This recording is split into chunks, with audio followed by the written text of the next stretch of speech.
കടുത്ത നിലപാടെടുത്ത് കോൺഗ്രസിനെയും കെ.സി. വേണുഗോപാലിനെയും വെട്ടിലാക്കി മുസ്ലിം ലീഗ്. തെരഞ്ഞെടുപ്പിൽ മത്സരിക്കാത്ത ഒരാളെ മുഖ്യമന്ത്രിയാക്കിയാൽ മന്ത്രിസഭ രൂപീകരിക്കാൻ ഒപ്പമുണ്ടാവില്ല. തിരഞ്ഞെടുപ്പിൽ നിന്ന് ജയിച്ചു വന്നാൽ അപ്പോൾ മന്ത്രിസഭയിൽ ചേരാൻ നോക്കാം എന്ന ശക്തമായ നിലപാടാണ് മുസ്ലിം ലീഗ് എടുത്തിരിക്കുന്നത്. മുഖ്യമന്ത്രിയായാൽ അത് ജനവികാരത്തിന് എതിരാകും, മുസ്ലിം ലീഗ് പ്രവർത്തകർക്ക് എതിരാകും. അതുകൊണ്ട് തന്നെ കെ.സി. മുഖ്യമന്ത്രിയാകുന്നതിന് പിന്തുണ നൽകില്ല എന്ന് ഉറപ്പിച്ചു പറഞ്ഞ് മുസ്ലിം ലീഗ്.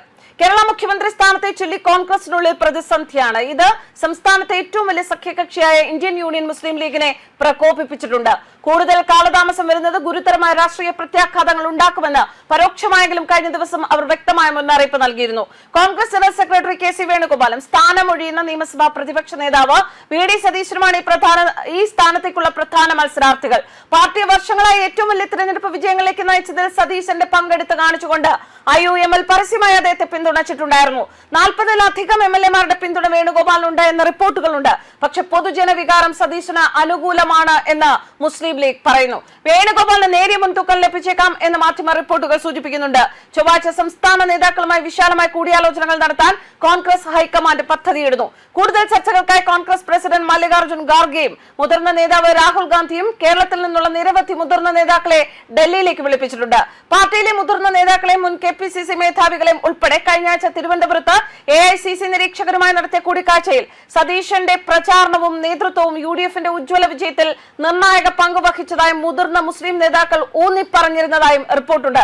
ഇത്തരമൊരു ഘട്ടത്തിൽ സതീശനെ മാറ്റി നിർത്തുന്നത് സഖ്യത്തിനുള്ള ജനകീയ വികാരം അവഗണിക്കപ്പെടാൻ സാധ്യതയുണ്ട് എന്ന താക്കീതാണ് ഇപ്പോൾ ലീഗ് നൽകിയിരിക്കുന്നത്. അടുത്തിടെ സമാപിച്ച നിയമസഭാ തെരഞ്ഞെടുപ്പിൽ 22 സീറ്റുകളും 11% വോട്ട് വിഹിതവുമുള്ള IUML മുഖ്യമന്ത്രി തെരഞ്ഞെടുപ്പിൽ ഗണ്യമായ സ്വാധീനം ചെലുത്തുന്ന രാഷ്ട്രീയ കക്ഷിയാണ്. എന്നാലും അന്തിമ തീരുമാനം കോൺഗ്രസിനാണ് എന്നാണ് പാർട്ടിയുടെ വാദം. IUML നേതൃത്വത്തെ സ്വാധീനിക്കാൻ കെ.സി. വേണുഗോപാൽ വിഭാഗം തിരശ്ശീലയ്ക്ക് പിന്നിൽ ശ്രമങ്ങൾ നടത്തുന്നു എന്ന അഭ്യൂഹങ്ങളുണ്ട്.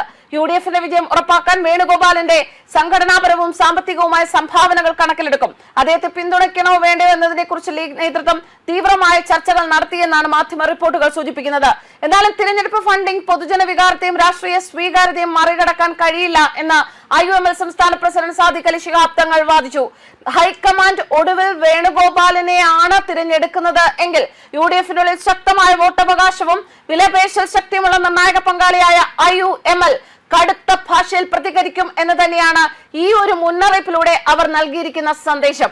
മുഖ്യമന്ത്രിയെ AICC തീരുമാനിക്കേണ്ടത് അടിസ്ഥാന പിന്തുണയുടെ അടിസ്ഥാനത്തിലാണെന്ന് ഞങ്ങൾ അഭിപ്രായപ്പെട്ടിട്ടുണ്ട്. ഇപ്പോൾ അവർ തീരുമാനിക്കട്ടെ.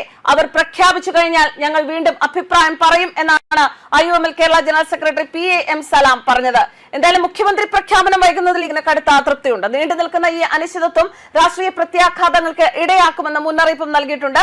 ഈ കാലതാമസം പാർട്ടി പ്രവർത്തകരിലും പൊതുജനങ്ങളിലും അതൃപ്തിക്ക് കാരണമായിട്ടുണ്ട് എന്ന് IUML പറയുന്നു. എന്തായാലും കെ.സി. വേണുഗോപാൽ മുഖ്യമന്ത്രിയാകുന്നു. അത്തരത്തിലൊരു തീരുമാനം എടുക്കുകയാണ് എങ്കിൽ മന്ത്രിസഭയിലേക്ക് ഇവരുടെ പിന്തുണ ഉണ്ടാകില്ല എന്ന് ഉറപ്പിച്ചു പറഞ്ഞ സ്ഥിതിയിൽ എന്തായാലും കോൺഗ്രസിന് ഇപ്പോൾ ഒരു പുനർചിന്തനം നടത്തും എന്ന് തന്നെയാണ് വിലയിരുത്തൽ. സതീശനെ തന്നെ മുഖ്യമന്ത്രി സ്ഥാനത്തേക്ക് പരിഗണിക്കാനുള്ള ചർച്ചകൾ തുടർന്നേക്കും എന്നാണ് ഇപ്പോൾ ഈ ഒരു പ്രസ്താവനയ്ക്ക് ശേഷം പുറത്തുവരുന്ന വിലയിരുത്തൽ. News desk കർമാൻസ്.